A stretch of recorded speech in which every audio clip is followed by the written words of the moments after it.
Hello everyone. आज की इस वीडियो का टॉपिक है एजेंट्स ड्यूटी टू प्रिंसिपल, जो कि है हमारा सेक्शन नंबर 211 से लेकर सेक्शन नंबर 221 तक, जिसमें हम जानने वाले हैं कहाँ और कब एजेंट अपनी स्किल्स का इस्तेमाल कर सकता है। अगर एजेंट को पेमेंट नहीं मिल रहा तो क्या वो गुड्स का पोजीशन अपने पास रख सकता है। अगर एजेंट की मिसकंडक्ट से सामने वाली पार्टी आपको पेमेंट नहीं कर रही तब क्या, और भी बहुत कुछ। So without wasting more time, let's start with the section number 211, agent's duty in conducting principal's business. An agent is bound to conduct the business of the principal according to the direction given by the principal, or in the absence of any such direction, according to the customs which prevails in doing business of the same kind at the place where the agent conducts such business. When the agent act otherwise, if any loss be sustained, he must make it good to his principal, and if any profit accrues, he must account for it. Agent bound होता है principal के business को आगे carry on करने के लिए, principal की जो डायरेक्शन दी हुई है उस पर वर्क करने के लिए। और अगर प्रिंसिपल कोई डायरेक्शन नहीं देता तो कस्टम्स के हिसाब से एजेंट को वो वर्क करना चाहिए, चाहे कोई लॉस हो या प्रॉफिट, इसका पता प्रिंसिपल को देना चाहिए। और अगर एजेंट के कंडक्ट से कोई लॉस होता है तो वो इस लॉस के लिए जिम्मेदार माना जाएगा। आगे है हमारा section number 212, skills and diligence require from agent. Section number 212 says that कि जितनी स्किल एक बिजनेस को चलाने के लिए चाहिए उतनी स्किल एजेंट ने लगाना चाहिए, जब तक प्रिंसिपल और ज़्यादा एफर्ट्स लगाने के लिए नहीं कहता। एजेंट को चाहिए कि वो एक रिस्पॉन्सिबल डिलीजेंस के साथ काम करे और वो सारी स्किल्स का इस्तेमाल करे जो कि उसके पास है। और अगर वो कोई मिसकंडक्ट करता है या जहाँ उसकी स्किल रिक्वायर्ड है वहाँ वो यूज़ नहीं करता या किसी चीज़ को निगलेक्ट करता है जिसकी वजह से प्रिंसिपल को लॉस होता है, तो वो लायबल रहेगा प्रिंसिपल को कंपनसेशन पे करने के लिए। लेकिन जो इनडायरेक्ट या रिमोटली लॉस या डैमेज होते हैं उसके लिए एजेंट रिस्पॉन्सिबल नहीं रहेगा। एग्जाम्पल के साथ समझते हैं कि ए एक एजेंट रहता है कुछ गुड्स को सेल करने के लिए और उसे अथॉरिटी दी जाती है कि वो उस चीज़ को क्रेडिट पर यानी कि उधारी में दे सकता है, और फिर एजेंट ए उस गुड्स को बी को क्रेडिट पर सेल कर देता है बिना किसी इंक्वायरी के। और बी जो है वो एक इनसॉल्वेंट पर्सन है, यानी कि उसके पास एक फूटी कौड़ी भी नहीं होती। तो यहाँ ए जो कि एजेंट है उसको रिस्पॉन्सिबल माना जाएगा लॉस के लिए और उसे प्रिंसिपल को कंपनसेशन पे करना पड़ेगा। Next we are having section number 213, agents account. An agent is bound to render proper account of his principal on demand. Simply section 213 यहाँ ये बता रहा है कि प्रिंसिपल की डिमांड पर जो भी लेन देन का लेखा जोखा है वो एजेंट उसे बताए। अगला है section number 214, agents duty to communicate with principal. It is the duty of an agent in cases of difficulty to use all responsible diligence in communicating with his principal and in seeking to obtain his instruction. ये agent की duty है कि वो difficulty के time यानी कि जब उसे कुछ समझ नहीं आ रहा है वो प्रिंसिपल से बात करे और उस काम के लिए इंस्ट्रक्शन ले। Next is section number 215, right of principal when agent deals on his own account in business of agency without principal's consent. अगर एजेंट बिना प्रिंसिपल के परमिशन और कंसेंट के कोई सौदा करता है तो ऐसी सिचुएशन में प्रिंसिपल इस ट्रांजैक्शन को कैंसिल भी कर सकता है।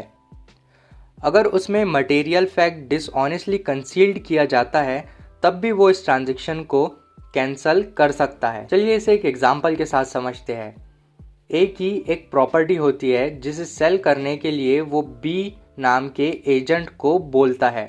बी उस प्रॉपर्टी को खुद के लिए सी के नाम पर खरीदना चाहता है और ए को इसका पता चल जाता है, तो फिर ए उस सौदे को ख़त्म कर सकता है ये कहकर कि बी ने डिसऑनेस्टली कंसील्ड किया है मटेरियल फैक्ट का और वो सेल प्रिंसिपल के लिए डिसएडवांटेजियस है। Next, we are having section number 216, principal's right to benefit gained by agent dealing on his own account in business of agency.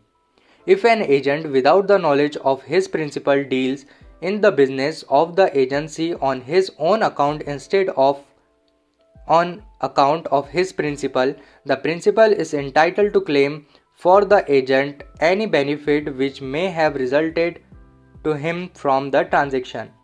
अगर एक एजेंट बिना प्रिंसिपल के नॉलेज के डील करता है कोई बिजनेस की खुद के तरफ से बिना प्रिंसिपल को बताए, तो प्रिंसिपल जो एजेंट को बेनिफिट हुआ है उस ट्रांजैक्शन की बदौलत, तो वो उसे क्लेम कर सकता है। एग्जाम्पल के साथ समझते हैं कि ए बोलता है अपने एजेंट बी को कि वो एक पर्टिकुलर हाउस उसके लिए खरीदे, तो बी ए को कहता है कि वो घर खरीदा नहीं जा सकता और वो खुद के लिए वो घर खरीद लेता है। जब प्रिंसिपल ए को ये बात पता चलती है कि एजेंट बी ने वो घर खुद के लिए खरीद लिया है, तो फिर ए बी को कंपील कर सकता है कि जिस प्राइस में उसने घर खरीदा है उसी प्राइस में वो उसे सेल कर दे। Next is section number 217, agents right of retainer out of sums received on principals account. तो देखिए इस सेक्शन में बेसिकली ये है कि एजेंट जो है वो प्रिंसिपल के अकाउंट से अपना खर्चा निकाल सकता है, मतलब अपनी एक्सपेंसेस क्लेम कर सकता है जो कि उसने अपनी ड्यूटी परफॉर्म करने के लिए किए हैं। आगे है section number 218, agents duty to pay sum received for principal. Subject to such deduction the agent is bound to pay to his principal all sum receive on his account.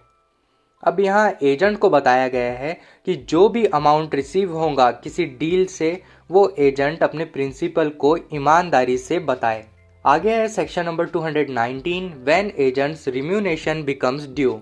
So basically इस पूरे section में ये बताया गया है कि जब तक कोई स्पेशल टाइप का कॉन्ट्रैक्ट नहीं होता, तो फिर जब तक एजेंट अपना काम ख़त्म ना कर ले तब तक उसे पेमेंट करने की ज़रूरत नहीं होती, लेकिन वो अपने पास गुड्स को सेल करने से मिले पैसे रख सकता है जब तक उसके पास दिए गए पूरे गुड्स सेल नहीं हो जाते या सब गुड्स की एक्चुअल सेल कंप्लीट नहीं हो जाती, या फिर जितने उसने सेल किए हैं गुड्स उसमें से अपना पार्ट ले सकता है, यानी कि जितना भी उसका एजेंसी में पैसे बनते हैं उतने वो क्लेम कर सकता है।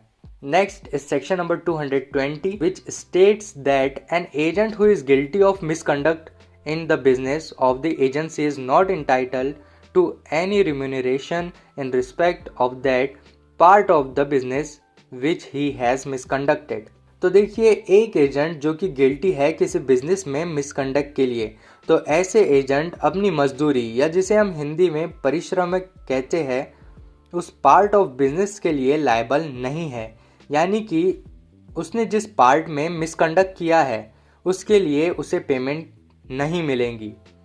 एग्जाम्पल, ए अपॉइंट करता है बी को कि वो सी से उसके दिए हुए 1000 रुपये लाए, लेकिन बी मिसकंडक्ट करता है जिसकी वजह से सी अब करने से मना कर देता है, तो अब बी को इसके लिए कोई पैसा नहीं मिलेगा बल्कि उसे ए को कंपनसेशन पे करना होगा।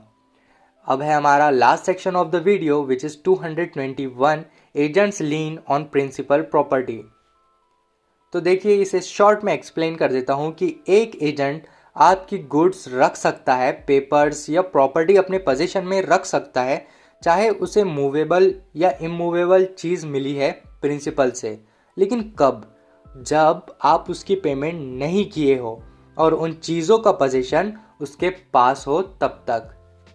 सो मैं उम्मीद करता हूँ आपको ये टॉपिक समझ में आ चुका है। So see you in to the next video.